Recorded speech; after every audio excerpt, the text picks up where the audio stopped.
Diyos ko, hiningal talaga ako. May nagkagulo doon.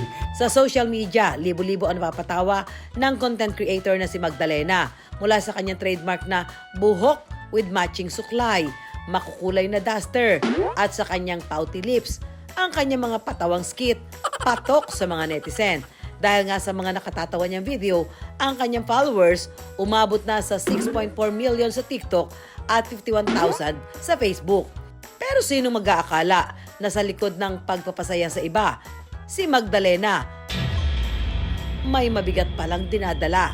Pasintabi po sa mga kumakain dahil sensitibo ang larawan na susunod. Ang dibdib ni Magdalena na maga, lumaylay at umabot pa hanggang likod. Matapos magpaturok ng akalang gamot, pero tire block pala.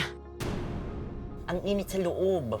Tapos pag pumapasok kami sa mga grocery na aircon, tumitigas din siya, matigas. Bata pa lang si Magdalena, alam na raw niyang pusong babae siya, pero itinago raw niya ito sa kanyang pamilya. Ang pangaral daw kasi ng mga magulang, hindi patanggap ng lipunan ang bakla. Yung parents ko kasi nabuhay ng kapanahon ng lula ko. So, parang na-adapt nila yung pamamaraan ng pagdidisiplina ng gano'n na papaluin. Minsan pa nga pinaluhod ako ng, yung likod ng itak, pinatayo. Kasi yung likod, pinapaluhod kami gano'n. Yung nagtatak talaga sa akin yung inano ako, tinali ako yung... Dahil sa hirap na sinapit, si Magdalena nagdesisyong umalis sa poder ng pamilya. At mula Leyte, bumiyahe pa Maynila. Sa loob ng 8 taon, nanirahan daw siya sa kalsada hanggang sa may nag-alok sa kanya ng trabaho.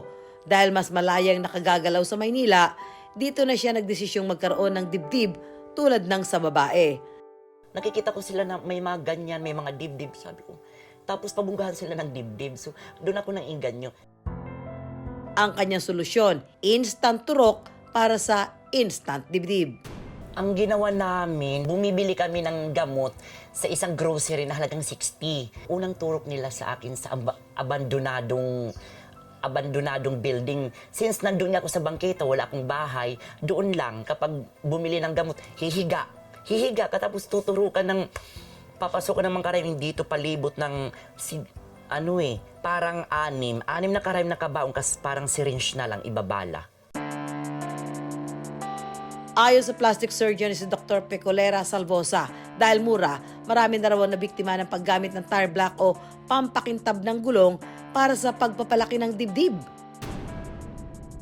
Marami na rin ang biktima nito dahil sa halos pagkakatulad nito ng hitsura ng collagen at paraffin. Ang kakaibang kemikal tulad nito ay maaari magdulot ng infection, pamamaga at pagkabutas ng balat. Ang kanyang dibdib gone wrong journey, ikinuwento sa akin ni Magdalena sa isang dibdibang usapan. Ayan, mga ka-wonder, kasama natin ngayon si Magdalena. Ayan, at alamin natin yung kwento niya. Ito ba yung tire block na alam natin na ano sa gulong? Madam. Yun mismo? Itinuturok mo? Magkano? Dati, naalala ko 60 kapag mga ganito. Hindi ko alam kung anong email. Kapag malaki-laki namang pera namin, 150, bumibili kami ng ganyan. Paano yun nilalagay niyo sa syringe? Syringe kasi natatanggal yung karayom. So, ilalagay siya dito muna ibabaon. Siguro mga 5. Dito, 5 nakabaon. syringe? Oo, nakabaon yung karayom. Tapos? Kasi yung syringe mismo na paglalagyan ng gamot, 100 yan nakahilera. 20, 25, mga ganyan. Bawat karayom, so igaganyan siya. Pumapasok? Kasi nararamdaman ko talaga nag-crack doon. Sa loob ng katawan mo? Oo, doon, dito. Oh my gosh. Dahil tiis ganda, yung luha mo, ganyan Masakit? Masakit.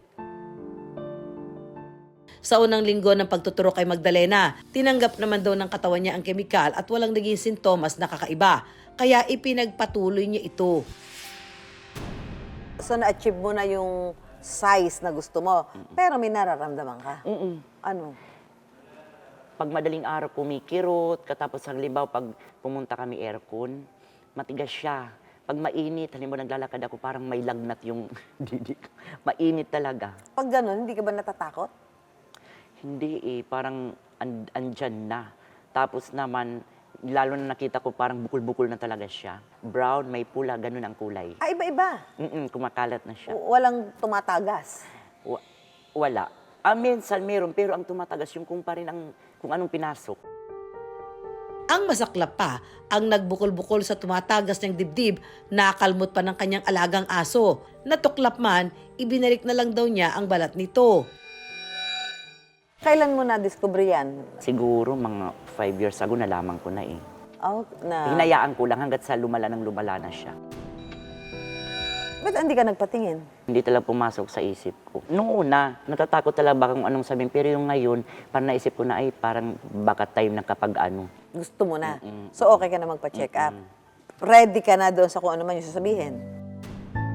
Sinamahan namin si Magdalena na mapatingin sa isang plastic surgeon ang kanyang dibdib. Pagpasok sa klinik, ramdam na ang kaba kay Magdalena. Ikapa ko muna ha. At this point, safe pa siya. Pero wala pa ba siya dapat ipag-worry? As of now, wala siyang immediate infection. No? Okay. Na tinatawag, ibig sabihin, hindi natutulo. Kasi yung iba dyan, nabubutas yung balat, or mabaho talaga. Kasi nga ayaw siya ng katawan natin. As of the moment, hindi pa ganun ka-immediate. Ako kasi, when I see cases like this, I tell the patients, better na huwag na nating hintayin lumala. Kesa dun sa pag may butas na yung balat or infected na, tsaka natin tatanggalin. Tingin ko, ang pinaka-end result or end point talagang Is to kailangan tanggalin. remove. Sa ngayon, payo ni Doc, maaaring gumamit muna si Magdalena ng sports bra pang suporta sa bigat ng kanyang dibdib. Meron ka bang ano ngayon, yung parang pagsisisi na, ba't mo naman ginawa yun? Oo, itong mga late na nagsisisi na ako na nainganyo kasi lalo na ngayon parang okay na ako yung paano kapag mas lumala pa. Mga dati naman may nagsabi na ipatanggal, ayoko. Kasi sabi ko pag ipatanggal, magpapahilom ako. Paano ako kikita, paano kain, mag-isa lang naman ako sa buhay. Mabigat man ang dinadala, natuto na raw si Magdalena. Kaya paalala niya sa iba, maging maingat sa mga gagamiting produkto at kumonsulta lamang sa mga eksperto para ang inaasam na pagpapaganda hindi magdulot ng peligro.